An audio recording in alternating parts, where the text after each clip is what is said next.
인사이드 경인 시청자 여러분, 경기도 화성시에 나와 있습니다. 제가 있는 곳은 화성시에서도 인구가 가장 밀집해 있는 동탄의 핵심 주거지 호수공원 주변인데요. 서울 출퇴근에 많은 어려움을 겪고 있는 수도권 시민들에게 GTX 개통은 매우 반가운 소식이었습니다.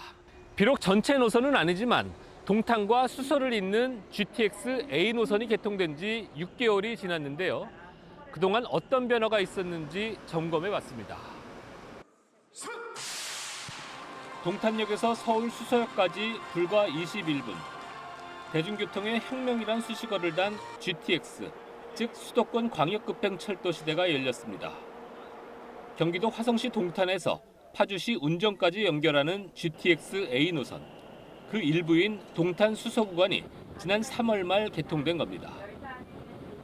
취재진은 동탄 호수공원에서 출발해 서울 강남을 가기로 했습니다. GTX를 이용하는 방법과 기존 대중교통 수단인 광역버스를 타고 가는 방법을 비교해 보기로 했습니다. 목적지는 서울 강남역과 수서역 중간쯤에 위치한 대치역 사거리입니다. 먼저 GTX를 타기 위해 호수공원에서 동탄역까지는 시내버스를 이용했습니다. GTX는 약 지하 40m 대심도 구간을 달리기 때문에 동탄역 입구에서 지하 6층 승강장까지 약 4-5분이 걸립니다. GTX의 배차 간격은 평균 약 20분. 취재진은 약 10분을 기다려 열차를 탔습니다. 최고 시속은 약 170km, 평균 속도 개념인 표정 속도는 약 95km. 동탄에서 출발한 열차는 구성과 성남을 거쳐 서울 수서역까지 시원하게 내달립니다. 확실히 시간이 많이 단축된 것 같아요. 대부분 서울 어디를 가도 1시간 반 이상 걸리고 GTX 타면 1시간 안팎으로 조정이 됩니다. 열차 시간만 따지면 눈 깜짝할 사이에 수서역에 도착했지만 다시 서울 지하철이나 버스로 갈아타야 합니다. 4개 지하철역을 지나 대치역에서 도착한 다음 목적지인 지상으로 올라왔습니다. 네, 제가 동탄역에서 GTX를 타는데 한 10분 정도의 대기 시간이 있었거든요.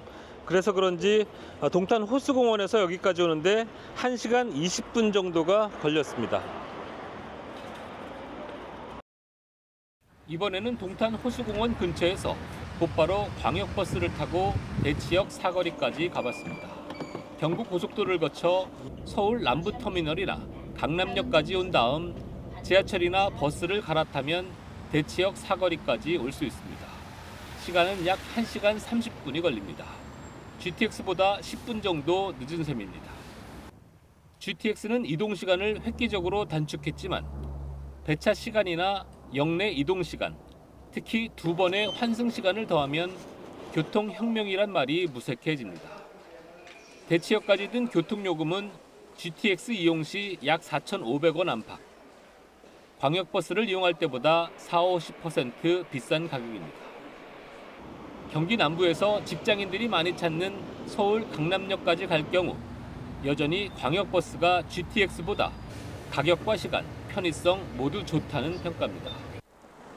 GTX 삼성역 개통이 2028년으로 예상되면서 광역 급행철도 서비스는 한동안 반쪽짜리에 그칠 전망입니다.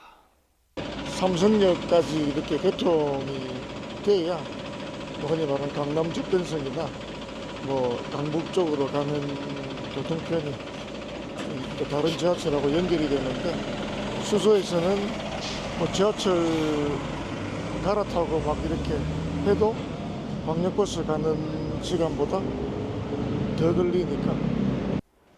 수조 원의 사업비가 들어간 GTX 서비스는 역 주변에 사는 사람들만 온전히 누리고 있는 셈입니다. 그러다 보니 탑승객 숫자는 당초 예상의 절반에도 못 미쳤습니다. GTX역이 들어설 지역 아파트 가격만 들썩이고 있어 GTX가 교통사업인지 부동산 사업인지 분간하기 힘들다는 걱정도 생깁니다. 맞아요. GTX가 이제 미리 선반영된 것도 있는데 대부분 분들은 GTX를 직접 체험하시고 오 괜찮네 이러고 이제 또 뒤늦게 또 들어오시거든요. 월세나 전세는. 서울시가 맡고 있는 삼성역 개발이 늦어지면서 국토부는 오히려 수천억 원을 GTX 민자회사에 물어줘야 할 형편. 그나마 경기도민에게 GTX의 편의성을 실감하게 하기 위해서는 환승교통체계 개선을 통해 환승 시간과 역산의 이동 시간을 줄이고 배차 간격도 짧아져야 할 필요가 있습니다.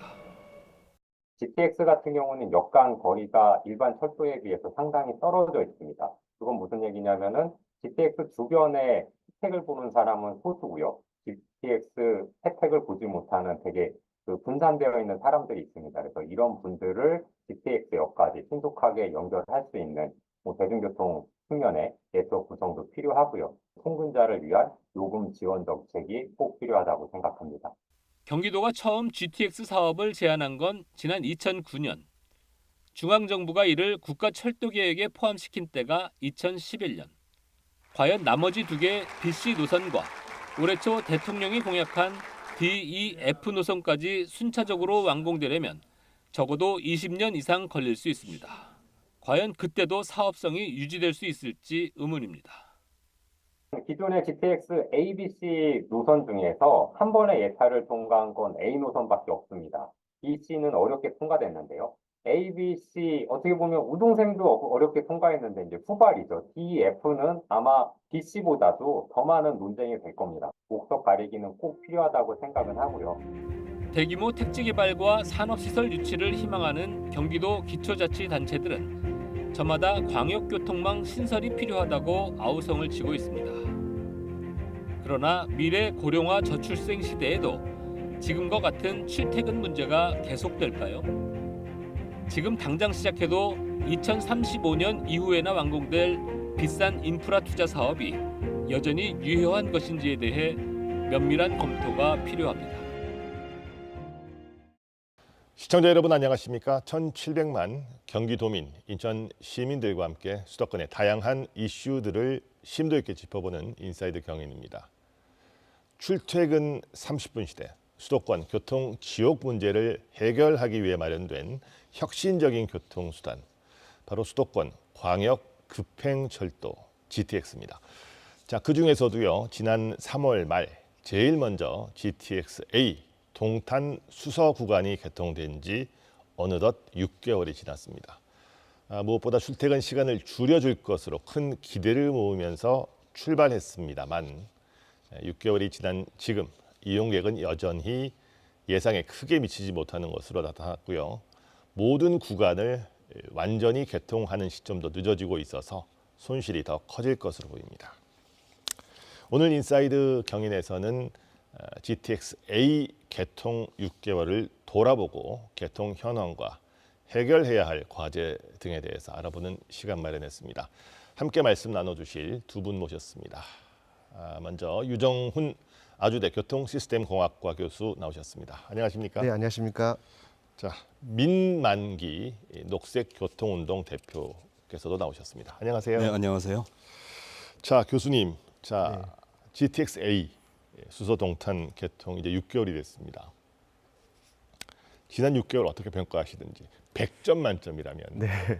몇 사실 점이나 주시겠습니까? 사실 먼저 지금 평가는 좀 어렵다라고 말씀드리고 싶고요. 이제 왜냐하면 우리가 음식으로 따지면 아직 요리가 다 완성되지 않은 상태에서 지금 중간 단계이기 때문에 점수 주는 건 조금 어렵지만 이제 그럼에도 불구하고 저는 한 80점 정도는 주고 싶습니다. 이제 그 이유가 사람들이 이제 개통하니까 별로 이용객도 없고 참 이렇게 특별한 거 잘 모르겠다. 근데 이거는 충분히 예상 가능했던 거거든요. 왜냐하면 이게 이제 특히 남쪽 구간에서는 삼성까지 연결하는 게 굉장히 중요한데 이 부분이 개통이 안 돼 있고요. 그 다음에 이제 GTX-A에서 이 남쪽 구간은 SRT와 공용을 합니다. 이제 그래서 그런 측면에서 일단 이용객이 적을 거는 이제 예상됐던 거고요. 근데 왜 이제 부족한 부분이 있냐면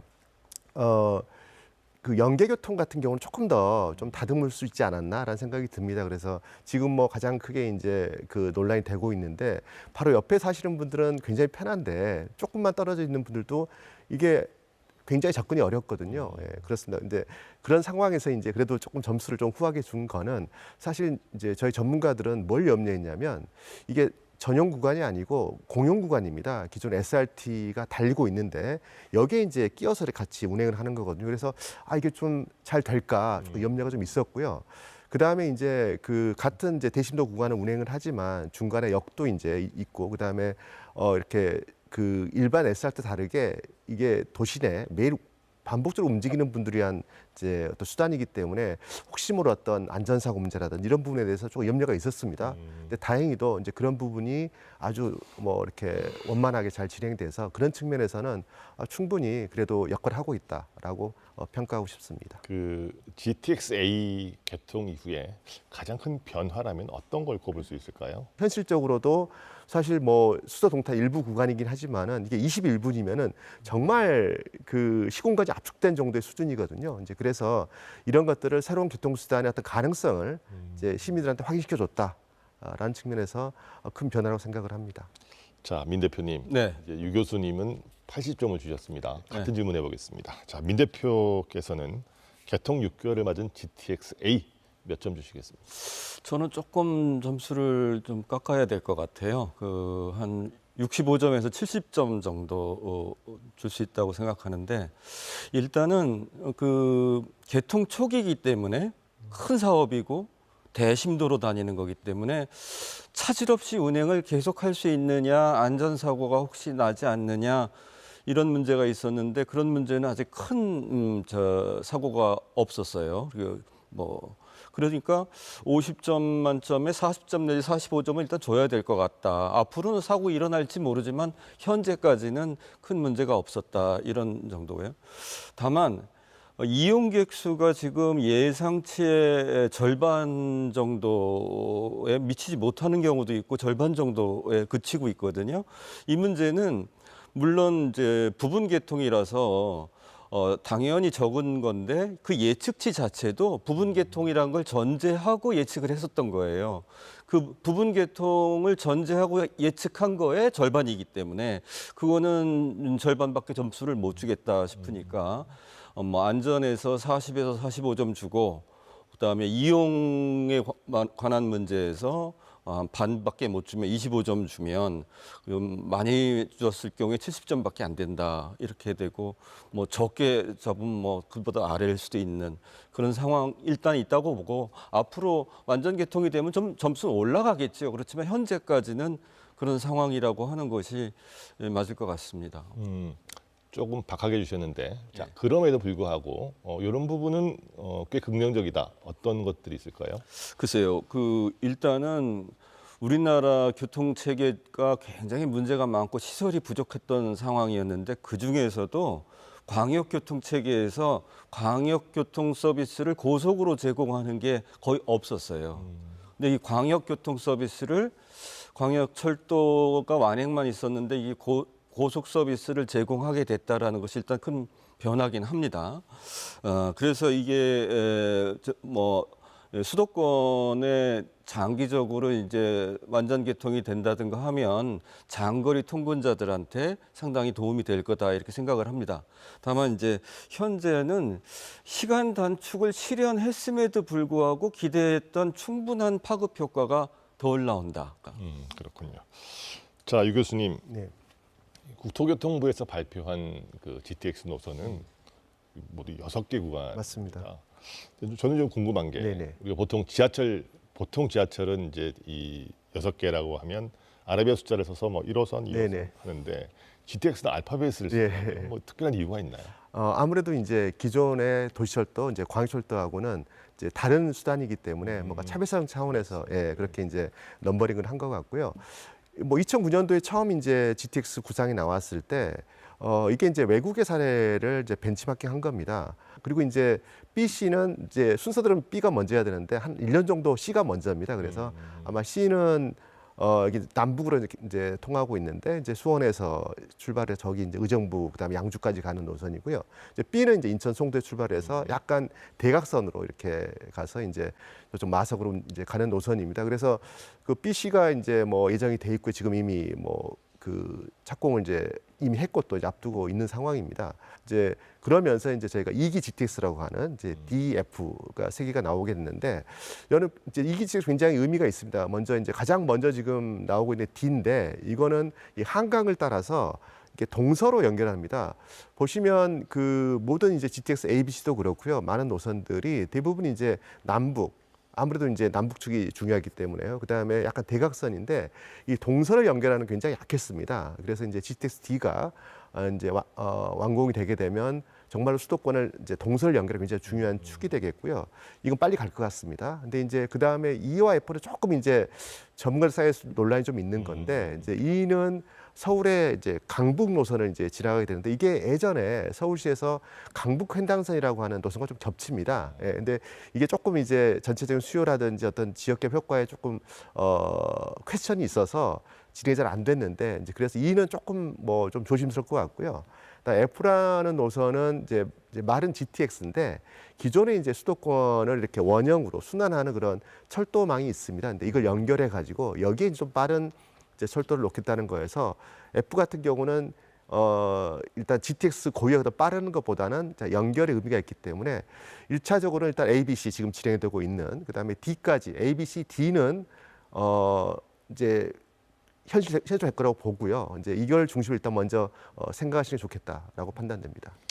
자, 뭐 민 대표께서도 뭐 누구보다 이 부분 잘 연구를 많이 해오셨을 텐데, 자, 1기 노선 3개는 이제 지금 시작을 했고요. 네. 2기는 그렇다면 언제부터 이게 추진이 될 것 같고, 또 언제쯤에는 그러면 이 전체 6개 노선이 다 본궤도에 오를 것으로 이렇게 예상하십니까? 그 지금 국토교통부가 공식적으로 발표한 GTX는 1기, 3개 노선하고, 그다음에 이제 2기, 3개 노선, 그다음에 이제 1기의 연장선 이런 게 있고, 그다음에 국토부가 발표하지는 않았지만 이제 경기도가 제안해 놓은 추가 노선 이런 게 있습니다.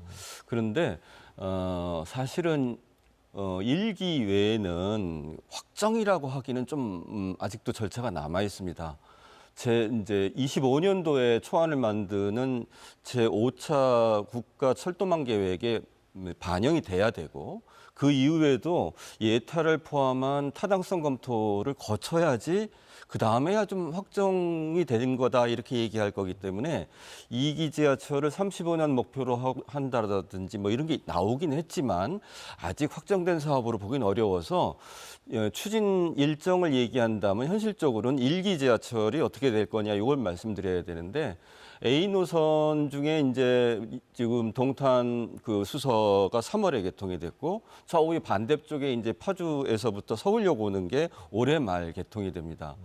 그리고 서울역에서 이제 수서까지, 서울역에서 이제 삼성 여기까지는 이제 26년 개통 예정이고, 그 이후에는 이게 연결 운행이 가능해지기는 하지만 삼성역을 통과해야 되는데, 삼성역을 정차하지 않고 통과하다가 28년도에 삼성역이 완공이 되면 그때부터 이제 완전 개통이라고 할 수 있을 것 같고, 그 다음에 이제 C 노선은 한 28년 정도 목표로 하고, B 노선은 30년 목표로 하는 이 정도로 되고, 그 후에 2기는 아직 절차가 더 진행돼야 된다, 저는 그렇게 생각합니다. 그래서 정리를 해보면 그 GTX 총 6개 노선 중에서 1기 노선은 지금 대략적으로는 28년에서 30년 정도 돼야 이제 완벽하게 진용을 갖춘다, 이런 말씀이시군요. 자, 유 교수님, 네. 이제 앞서 우리 영상에서 봤습니다만 이제 4개 역에 모두 이제 사실은 그 GTX A 노선 이제 정차를 하게 됩니다. 실제로 그 GTX 개통 이후에 출퇴근 시간이 좀 이게 단축됐고 또 될 것으로 보시나요?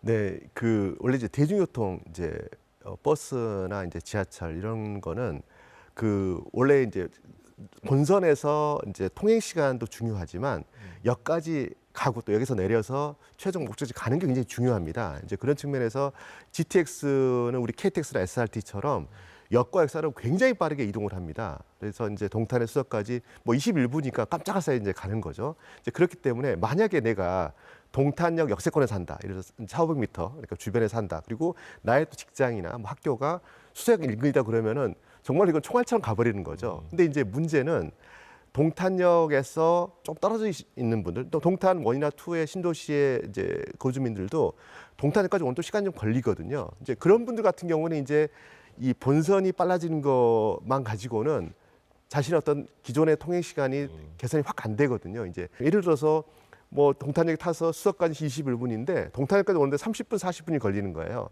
이제 그런 분들은 사실은 전 혜택을 못 누리는 거죠. 이제 그다음에 이제 서울로 진입을 해서 그 또 이제 빨리 갈 수 있어야 되는, 그러기 위해서 기본적인 GTX 역사의 위치를 보시면 가장 핵심적인 어떤 허브가 되는 역에 붙여놓습니다. 지금 GTX ABC 지금 계획도 보시면 가장 세 개의 허브가 삼성역, 서울역, 청량역입니다. 그러니까 그 최소한 강남이라 그러면은 삼성역을 중심으로 해서 2호선 라인에 붙여주자. 그럼 거기서부터 이제 빨리 갈 수 있으니까요. 근데 이제 아시는 바가 지금은 삼성까지 아니고 이제 수서다 보니까 이게 3호선에 이제 붙습니다. 이제 그래서 정말로 이제 저희가 여기에 접근하고 또 여기에 나와서 목적지 가시는 분들 같은 경우에는 어떤 그 GTX의 효용감을 이제 조금 못 느끼고 계시는데 이 부분이 이제 앞으로 이제 우리가 바꿔나가야 될 그런 문제고, 지금은 뭐 그 이게 GTX의 본래 모습은 아니다라고 이해하시는 게 맞는 것 같습니다. 그렇군요. 자, 그러면 민 대표님 이번에는 네. 이제 이용객 얘기 좀 네. 해보겠습니다. 자, 이제 무엇보다도 앞서 이런 말씀해 주셨어요. 이게 부분 개통이기 때문에 이용객이 적을 거라는 것들을 우리가 충분히 예상했지만 그것보다도 더 적다 이렇게 네. 얘기해 주셨거든요. 구체적으로 뭐 통계치로 얼마나 작은지 이렇게 나온 게 있습니까? 일단 그 초기에 그 4월부터 6월까지 이용객 예상을 44만 명 정도로 예측을 했는데 실제 이용객 수는 한 23만 명 안팎 정도로 체크가 됐어요. 절반 정도 되네요. 고요. 그다음에 이제 중요한 변수 중에 하나가 중간에 구성역이 이제 설치돼서 그 이용할 수 있게 됐어요. 근데 구성역 이후에는 6월과 이제 7월하고 8월 2달 사이에는 한 63만 명 정도를 예상했습니다. 구성역 효과가 있어서. 그런데 이때도 실제 이용객 수는 32만 명에 그쳤기 때문에 절반 수준 이 정도에 그치고 있는 것이 현실입니다. 교수님, 이렇게 이용객이 이렇게 당초 예상보다도 네네네. 더 저조한 이유 어디에 있다고 보세요? 여기는 조금 약간 이제 약간 이론적인 말씀 좀 드려야 될 것 같은데요. 일단 이제 이게 새로운 교통수단입니다. 그러니까 예를 들어서 우리가 잘 알고 있는 뭐 기존의 도시철도라든지 지하철이 개통하는 경우, 또 광역버스가 개통하는 이런 경우에는 기존의 사람들의 이제 심리라든지 행태를 잘 알기 때문에 꽤 아주 이제 잘 맞출 수가 있습니다. 근데 이 GTX라고 하는 거는 신부들이 처음 이렇게 보는 그런 이제 교통수단이거든요. 이제 그래서 좀 적응 시간이 좀 필요합니다. 그래서 우리는 이제 전문용어로 램프업이라 그러는데, 우리 고속도로 이제 램프가 이렇게 올라가는 거잖아요. 그래서 그런 적응 기간이 필요하다. 그래서 이제 램프업 기간을 볼 수가 있고요. 그러다 보니까 그 연계교통이 완비가 안 된 상태에서 이렇게 개통을 하다 보니 이렇게 이제 예상한 것보다 이제 수요가 적게 나왔는데, 저는 뭐 이렇게 생각을 합니다. 예를 들어서 저희가 이제 그 GTX 이야기를 할 때 KTX를 한번 이제 돌이켜 볼 필요가 있는데요. 2004년도에 이제 KTX가 개통을 했을 때 그때도 사람들이 처음에 생각한 것보다는 사실 수요가 나오지 않았습니다. 그런데 이제 아시는 바와 같이 이제는 뭐 KTX SRT가 우리 지역 간 통행을 할 때에 거의 시장 지배자가 됐잖아요. 그런 마찬가지로 이제 GTX 같은 경우에도 이제 초기에 이제 시민분들이 효용을 좀 느끼고 경험해 보시고 이렇다 그러면은 자연스럽게 빠르게 원래 예상했던 수요로 도달하지 않을까라고 생각을 하고 있습니다. 자, 이제 저조한 이유들을 조금 더 꼼꼼하게 하나씩 짚어보겠습니다. 네네. 이제 사실은 이제 GTX는 일반 지하철보다 더 깊이 지하로 한 4-50m, 4-50m 깊이 달리니까 네네. 일단은 거기까지 내려가는데도 시간이 꽤 맞습니다. 걸릴 것 같거든요. 그다음에 이제 유 교수께서도 말씀하셨지만 연계교통 부분도 아직은 이제 잘 안 돼 있다 이렇게 하셨는데 이런 것들이 얼마나 도대체 좀 불편한 네. 겁니까? 참 이 부분은 그래서 이제 우리가 미리 예상이 가능했던 게요. 지금 동탄역이 이제 SRT 역입니다. 근데 이제 동탄에서 SRT 타보신 시민분들 너무 잘 아실 텐데 이게 에스컬레이터 한 6개 정도 이렇게 타고 해서 내려가거든요. 그래서 그냥 SRT 탈 때도 이거 한번 내려가는데 굉장히 시간이 많이 나를 다 알고 계십니다. 그래서 지금 B나 C 같은 경우에도 그렇고, 그다음에 이제 그 연말에 개통하는 이제 GTX 이제 북쪽 구간 같은 경우에도 대용량 엘리베이터를 이용을 해서 이제 승강장에서 바로 이렇게 빠르게 이동하게 하는 이제 이런 그 시설들을 준비를 하고 있는데 이런 부분이 지금 이제 좀 부족하고요. 그다음에 이 부분은 지금 이제 막 논의가 되고 있는데 GTX라고 하는 게 도대체 어떤 사람들을 끌고 와야 되느냐 이제 이 부분인데 기존에 원래 이제 수도권에서 광역버스라든지 광역철도를 타시는 분들보다는 승용차를 타시는 분들을 끌고 와야 되거든요. 예를 들어서 동탄에서 우리 수서 분당 이제 자동차 전용도를 타고 차를 몰고 가면 이게 하세월입니다. 항상 막히고요. 근데 내가 지금 자동차를 타고 다니는 너무 고생을 하고 있는데 이제는 서울까지 차를 몰고 오는 게 아니라 난 동탄역 가서 동탄역에 주차장에 차를 세워놓고 빠르게 21분 만에 서울에 가는 거죠. 그래서 일 다 보고 올 때도 마찬가지로 빠르게 20분 만에 동탄 온 다음에 집에 갈 때는 차를 이제 자기 차를 몰고 갈 수 있는 이게 이제 파크 앤 라이드 시스템입니다. 이제 이래야만이 실제로 자가용을 이용해서 그동안 먼 거리를 이동하신 분들을 GTX로 끌어올 수가 있는 거거든요. 근데 지금 동탄역은 지금 SRT만 가지고도 주차장이 굉장히 복잡합니다. 그래서 저희 전문가들이 GTX의 생명은 물론 이제 대중교통 연계도 굉장히 중요하지만 특히 제일 이제 수도권의 끝부분에서는 대규모의 그러니까 언제든 가면은 주차할 수 있게 이런 아주 그 용량이 큰 그런 대형 파크라이더 시설을 설비를 해야만이 그래야지 승용차 이용객들을 끌어와서 정말 우리가 추구하는 혼잡도 줄이고 그다음에 환경 친화적이고 그다음에 수요도 확보할 수 있는 이런 건데 이 부분은 아직 그 준비가 안 돼 있어서 그래서 기존에 이제 버스 타시는 분들하고 경쟁을 하다 보니까 나는 그냥 갈아타지 않고 지금도 접근하는 데 시간 많이 걸리는데 난 그냥 빨간 버스 탈래 이제 이러다 보니까 수요가 아직 이제 나오지 않고 있는 이제 이런 상황입니다. 자, 민 대표님, 네. 그 이제 방금 이제 유 교수께서 그 환승 체계의 문제점, 또 주차장 어떤 협소한 문제, 또 실제로 여기에 도착해서도 탑승 위치까지의 어떤 그 이동 소요 시간 이런 것들을 지적해 주셨는데 배차 간격이랄지 요금 이런 문제도 한번 따져봐야 될 것 같아요. 먼저, 네. 자 배차 간격 어떻게 보시고 어떻게 평가하십니까? 배차 간격 현재는 출퇴근 시간에는 한 17분 정도. 아침하고 저녁 시간에는 그렇게 하고요. 평시에는 20분 정도라서 큰 차이가 나지는 않지만 약간 출퇴근 시간대 조금 더 다니는.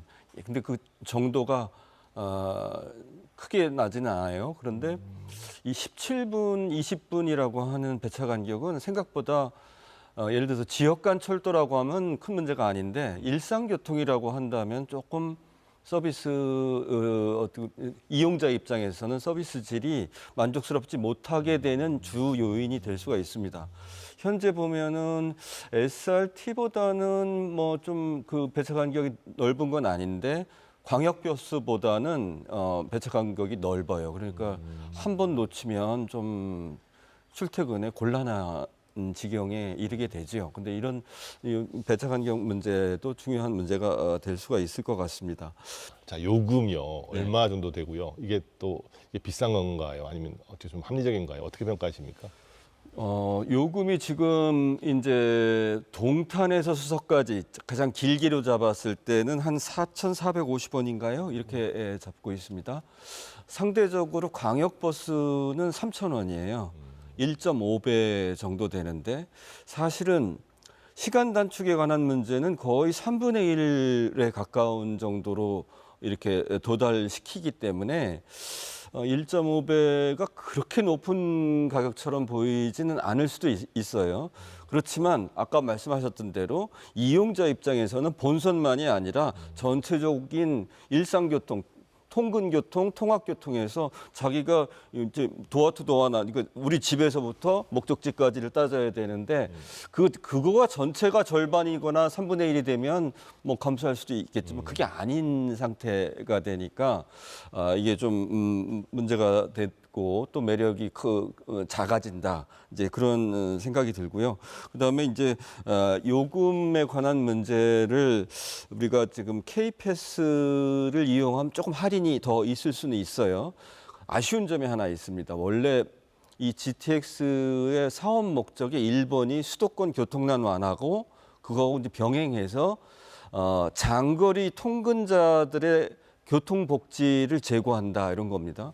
그러면 이건 정기적인 이용객, 그다음에 장거리 통근자 이들이 또 수도권 교통난에서 가장 큰 고통을 겪는 사람들이기 때문에 이들을 끌어당기는 요금 제도 중에서는 정기권 제도가 필요했습니다. 이 정기권 제도가 그들한테 굉장히 도움이 될 뿐만 아니라 또 사업자 입장에서도 초기에 그리고 오래가고 고정적인 수요를 확보하는 방안이었을 텐데 이 정기권 제도가 지금 안 되고 있는 것이 좀 아쉽다 이렇게 생각합니다. 자, 유 교수님, 그 이제 민 대표께서 여러 가지 네네. 지적을 해주셨는데 배차 간격, 또 요금과 관련해서 유 교수 보시기에는 어떤 점들을 좀 개선해야 된다 이렇게 보세요? 네, 그래서 이제 저희가 첫 인상이 중요한데 첫 개통을 이제 수서 동탄 구간, 이제 SRT 공용하는 구간을 먼저 개통을 했거든요. 올해 연말에 개통하는 파주 서울역 구간, 여기는 이제 지태 전용 구간입니다. 이제 그렇기 때문에 제가 충분히 차량을 더 많이 구입해서 배차 간격을 정말로 뭐 출퇴근 시간에 5분 이렇게 할 수 있거든요. 이제 그런데 이제 이 수서 동탄 구간은 지금 뭐 SRT도 굉장히 중요한 교통수단이지 않습니까? 지금도 뭐 그 SRT는 일주일 전에는 이미 다 풀부킹 돼 있잖아요. 그래서 굉장히 항상 수요가 꽉 차는 거기 때문에 SRT의 편성을 줄일 수가 없어요. 이제 그런 어떤 제약 조건이 있다 보니 지금 이제 출퇴근 시간 17분이 되거든요. 그래서 이 부분은 조금 그 처음에 저희 전문가들도 이제 이런 안을 만들 때 이 수서 동탄도 전용선을 해야 된다라고 했는데 결국 이제 기획재정부의 예타를 통과를 해야 되니까 이제 비용 줄이려고 이렇게 이제 공용을 한 거거든요. 그래서 그거 이제 후과입니다. 이제 그럼에도 불구하고 저는 뭐 더 차량을 이제 구입을 해서 배차를 좀 줄여야 될 것 같고요. 그다음에 하나는 지금 이제 SRT가 민 대표님 말씀하신 바와 같이 이미 이제 수서 동탄구 중간역은 없지만 이제 수동 동탄 구간은 사실은 어떤 그 출퇴근으로 이용이 가능한 어떤 옵션이거든요. 그래서 이거는 SRT의 수서 동탄 구간은 이제 GTX와 뭔가 좀 서로 이렇게 결합 뭐 어떤 티켓이라든지 이런 걸 통해서라도 그러니까 그 GTX뿐만 아니고 이제 그러니까 일종의 GTX의 급행이 될 수 있는 거죠. 중간에 역이 없으니까. 그래서 이 SRT와 GTX 운영사 간의 좀 어떤 협력을 통해서 SRT도 GTX처럼 좀 이렇게 이용할 수 있는 그런 적극적인 방안이 좀 필요하다라고 생각을 합니다. 자, 알겠습니다. 자, GTX A 노선이 이제 가장 빨리 지금 이제 추진하고 있는 A 노선. 이제 장기적으로는 동탄에서 수서, 삼성역 또 이제 파주까지 남북으로 쫙 연결이 돼야 되는데 네네.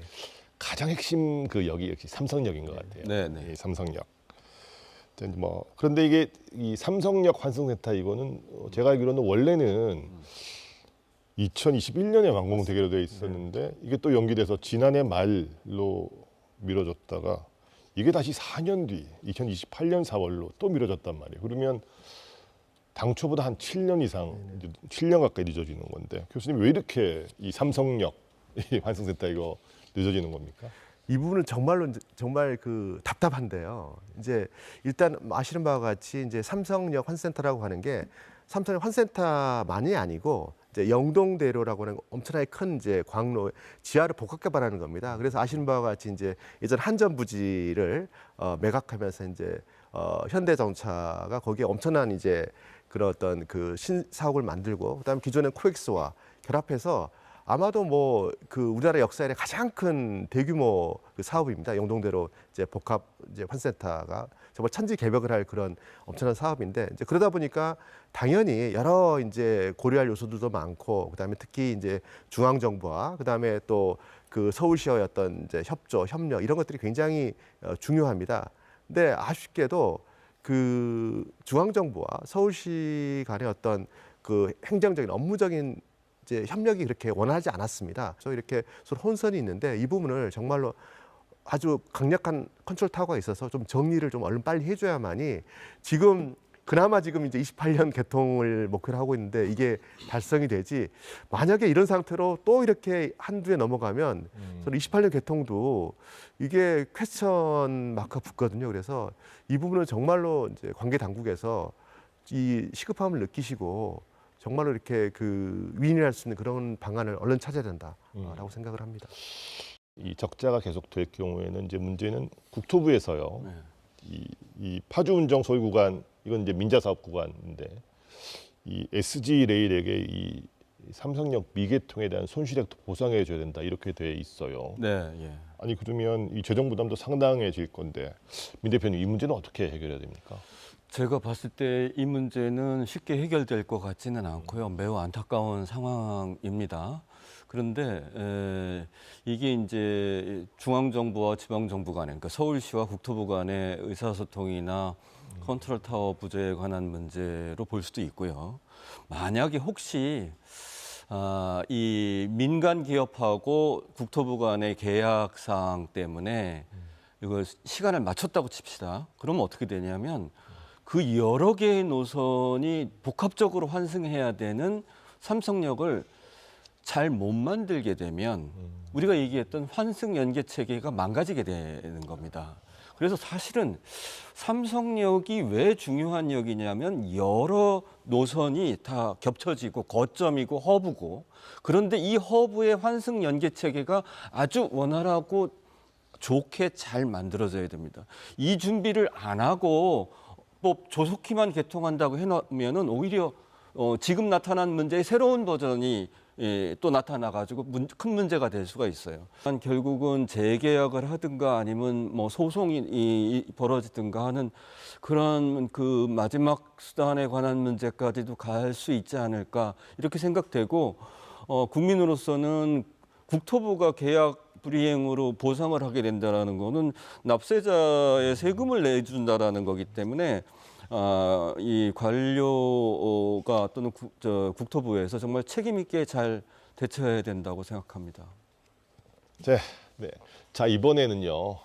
이게 사실은 그 시민들은 또 부동산에도 관심이 많으니까요. 이제 보통 여기 들어선다 그러면 또 제일 관심이 집값 오르나 이런 얘기 많이 하시니까 그거 여쭤보겠습니다. 민 대표님, 그 GTX 어쨌든 이제 수소 동탄이 이제 먼저 개통을 했고 이제 점차적으로 순차적으로 개통이 될 건데.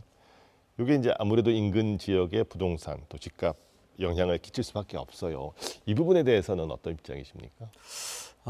참 그 말하자면 개발 이익이 그렇게 크지 않은 상태로 골고루 지역에 맺힌다면 뭐 그렇게 나쁘진 않죠. 그런데 지역 전체에 골고루 미치는 것이 아니라 역세권 정차역에 가까운 부분에만, 그런데 또 그 개발 이익의 크기는 또 굉장히 큰 부동산 가격이 대폭 상승한다든가 이런 상태이기 때문에 그 문제가 될 수밖에 없고, 이런 문제는 근본적으로 개발 이익을 환수할 수 있는 제도가 미비한 점이 있어요.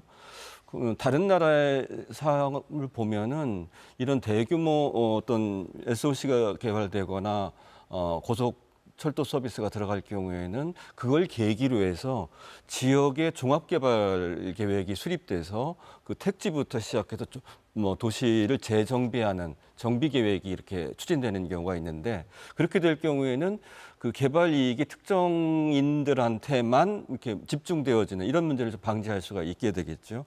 그런 점이 우리가 좀 매우 미비하거나 약하다 이런 생각이 들고, 또 이 점이 두 번째는 어떻게 되냐면 이 문제 때문에라도 부동산 주만이 아니라 지자체에서도 지역 개발의 호재로 인식이 되면서 정차역을 새로 정차역을 추가하라 이런 요구가 더 커질 수가 있어요. 근데 정차역이 또 만들어지고 또 만들어진다면 본래 목적인 고속 서비스가 퇴색됩니다. 그러면 예를 든다면 표정 속도라고 하죠. 정차하는 시간까지 포함된 이제 표정 속도가 저하가 돼가지고 그 효과가 아주 반감이 돼버리는 이런 일까지 벌어질 수가 있습니다. 그래서 현재로서는 제도가 미비한 상태에서 그 사후 대책이라는 게 한계가 있지만 최대한 정도로 제도를 정비해서 개발 이익을 환수한다든지 종합개발 형태로 갈 수 있도록 노력을 할 필요가 있고, 또 개발이익 환수라는 점에 입각해서 좀 과잉의 어떤 요구, 정차형 요구 이런 것들을 좀 제어할 필요가 있습니다만, 묘안이 지금 사실은 저도 그렇고 정부에서도 이 문제에 대한 묘안을 제대로 내놓지 못하고 있는 상태입니다. 자, 유정원 교수 보시기에는 이 GTX 사업이 수도권 그 부동산에 어떤 영향을 미칠 것으로 보시고 또 뭐 우려된다든지 하는 점들은 어떤 것들이 있다고 생각하세요? 예, 일단 이거 GTX만의 문제는 아니고요. 이제 우리나라의 그동안에 이제 그 주택 공급, 이제 도시 개발이 먼저 주택 공급을 먼저 하고 이게 워낙 급하니까 그 다음에 이제 교통이 뒤따라가는 이제 이런 걸 반복해 왔습니다. 그래서 지금 뭐 1기도 그렇고 2기도 그렇고요. 2기 신도시 같은 경우에는 여전히 입주는 다 했는데 여전히 불편한 경우가 많잖아요. 이제 그러다 보니까 그 나중에 이제 교통이 들어가다 보니 기존에 이미 그 있던 분들만 혜택을 받는 이제 이런 상황이 발생을 하거든요. 그래서 원칙적으로는 이런 대규모의 어떤 인프라 같은 경우에는 선교통 후 도시개발 이렇게 돼서 이런 이제 그 뭔가 이렇게 그 인프라 혜택을 많이 받는 경우에는 조금 더 이렇게 공공성이 높은 토지를 배치한다 이런 방식을 하는데 우리 이미 늦었습니다. 그러면 이제 이미 벌어진 건 어떡할 거냐? 이 부분은 결국 해답은 역세권의 확장입니다.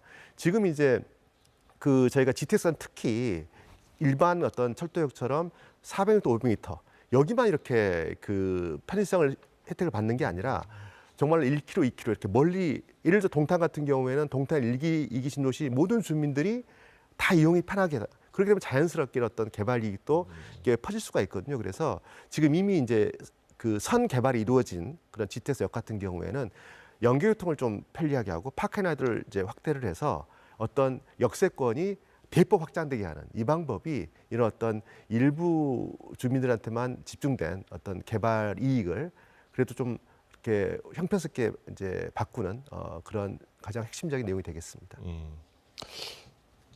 제가 이제 최근에 그 경기도 자치단체장들 인터뷰를 좀 하거든요. 네. 이제 민선 8기가 이제 전반기 끝나고 이제 후반기 2년이 시작이 됐어요. 근데 이분들의 그 앞으로 2년 동안의 주요 시책 뭐냐고 여쭤보면 거의 대부분이 철도 연장, 도로 신설, 이렇게 GTX 이제 연계 이런 명분 등등으로 해서 이렇게 막 본물처럼 쏟아지고 있습니다. 자, 그래서 뭐 GTX도 GTX지만 이것과 연계된 엄청난 그 교통 인프라 확충 요구가 막 몰리고 있어서 이게 너무 과잉 투자되는 것 아니냐 이런 지적도 꽤 많아요. 민 대표께서는 이 부분은 어떻게 보세요? 사실은 과잉 투자되면 지금 예를 든다면 국회의원분들이나 지자체장들은 자기 지역의 개발에 좋은 계기가 되거나 호재가 될 수 있다고 생각해서 무조건 시설을 확대하거나 끌어올려고만 노력을 하는데 실제로는 인구가 좀 정체 감소하고 있거든요. 두 번째로는 과잉 투자된 것은 반드시 세금을 투입해서 메꾸거나 아니면 요금으로 내야 되기 때문에 공짜가 아니기 때문에 사실은 국민의 부담으로 다 돌아오게 돼 있습니다. 이런 점을 좀 명심할 필요가 있을 것 같고요. 제가 생각할 때는 본래 저 역세권이나 고속교통 서비스의 역세권은 주택을 공급한다고 하면은 통근자들 중심으로 공급해야 되고 그다음에 연계 교통 체계를 잘 만들어 가지고 그 지역 내 교통하고 지역 간 교통하고를 연계시킬 수 있는 연계 교통으로 개발을 해야 됩니다. 그렇게 되는 거고 그다음에 기본적으로 원래 GTX는 승용차를 전환시켜서 대체할 때 효과가 제일 큰 겁니다. 승용차를 억제할 수 있는 수요관리 정책하고 대중교통 활성화 정책, 고속철도 서비스를 연계해야만 되는데 고속철도만 공급하고 승용차 위주로 돌아가는 교통을 그대로 놔두게 되면 효과가 없습니다. 근데 제가 지금 얘기한 승용차를 억제하는 교통 대책, 그다음에 통근자를 위주로 한 주택 공급 이런 것만 해도 연계교통 중심으로 한 역세권 개발 이런 것만 해도 역세권 개발의 방향을 전환하게 될 수 있다고 봅니다. 네, 어느덧 프로그램을 마무리할 시간입니다. 이런저런 우려에도 불구하고 GTX 사업이 큰 어려움 없이 순조롭게 진행이 된다면 수도권 주민들의 교통 편의 또 삶의 질 향상에 분명한 의미 있는 변화가 있을 거라는 것은 분명해 보입니다. 자, 장기적인 GTX 사업의 어떤 성공을 위해서 어떤 점들을 지금 가장 중요하게 우리가 좀 보고 준비해야 된다고 보시는지 먼저 유 교수님부터 한 말씀 해주시죠. 네, 저는 먼저 이제 GTX는 우리가 피할 수 없는 시대다라고 말씀드리고 싶습니다. 우리가 이제 KTX라고 하는 이제 고속철도가 우리나라 전 국토를 바꾼 걸 우리가 이미 경험을 했습니다. 마찬가지로 이제 인구의 반 이상이 살고 있는 이 수도권의 미래 성장 동력을 위해서는 GTX로 정말로 다시 한번 업그레이드가 필요합니다. 이제 그렇기 때문에 GTX 지금 뭐 2기 GTX까지 잘 진행이 돼야 되는데 이제 문제는 여기서 이제 GTX를 중심에 놓고 GTX와 잘 균형감 있는 그런 어떤 다른 수단과 연계, 특히 버스와 역할 분담이라든지 이런 것들이 잘 조화를 이루는 게 제일 중요합니다. 이제 그래서 저는 지금 수도권, 특히 경기도 같은 경우는 지역 내에서의 불균형이 굉장히 심합니다. 뭐 수원, 뭐 성남 이런 뭐 고향처럼 아주 이제 큰 대도시도 있지만 굉장히 불균형이 심한데 이런 불균형을 완화하고 이 서울의 한 17배 되는 이 넓은 경기도를 잘 효율적으로 사용하기 위해서는 GTX 중심으로 해서 빠른 광역망으로 어디에 사시든지 간에 그 유사한 균일한 어떤 서비스를 누릴 수 있는 이제 그런 시대를 만들어내는 게 제일 중요하다고 생각을 합니다. 자, 민 대표님. 네. GTX의 장기적인 성공을 위해서 우리가 가장 지금 어떤 부분부터 신경 써야 되는지 한 말씀 정리해 주시죠. 근데 우선은 기본 그 맨 시작점으로 돌아가서 상기할 필요가 있다고 생각합니다. GTX는 수도권 교통난 해소와 장거리 통근자들의 고통을 덜어하는 복지를 제고하고 고통을 더는 이 목적에서 출발했습니다. 근데 수도권 교통난을 완화하려면 승용차 위주로 해가지고 도로 수요가 많고 교통 혼잡이 발생하는 걸 막아야 되는 거, 그걸 전환시켜서 이걸 철도를 이용하도록 해야 하는 것입니다. 수요 관리가 연계해야 된다는 거고요. 두 번째로는 이 정기권을 포함해서 장거리 통근자들에 대한 배려를 확실하게 할 필요가 있다. 저는 그렇게 생각하고 두 번째로는 지금 나온 얘기입니다만 그 역세권 개발을 할 때 개발 이익이 특정인들에게만 집중돼 가지고 그것 때문에 오히려 문제가 커지는 것을 막기 위한 제도를 정비하고 연계 교통을 중심으로 해서 도시를 재정비하는 그런 계기로 삼아야 됩니다. 본선만이 중요한 게 아니라 본선을 안전하게 잘 개통할 뿐만 아니라 거기하고 연계되는 연계 교통을 정비하지 않으면 효과가 충분히 나오지 않는다. 이걸 교훈으로 받아야 된다는 거고 그다음에 이 개발 이익을 환수할 제도를 만들어서 그 목적이 오히려 본말이 전도되는 일이 원래는 교통난 해소와 이런 장거리 통근자를 위한 시설인데 그게 아니라 마치 부동산 투기하는 사람들의 요구가 더 센 발언처럼 나오는 이런 그 본말 전도를 막아야 되겠다 생각합니다. 지난 3월 GTX-A 개통과 함께 수도권 광역교통망의 구축으로 교통 편의성이 개선되는 것은 물론이고요. 경기도민들의 삶의 질까지 달라질 수 있는 새로운 혁명이 예고됐었습니다. 하지만 GTX-A 개통 6개월을 맞은 지금 이용객 저조, 재원 문제 등 앞으로 해결해야 할 과제들도 많습니다. GTX 개통에 따른 기대감이 단순한 바람에 그치지 않도록 꼼꼼한 개통 현황 검토와 함께 효율성 있는 실질적인 개선안 마련이 우선되기를 기대해 보겠습니다. 오늘 인사이드 경위는 여기서 마무리하겠습니다. 시청해 주셔서 고맙습니다.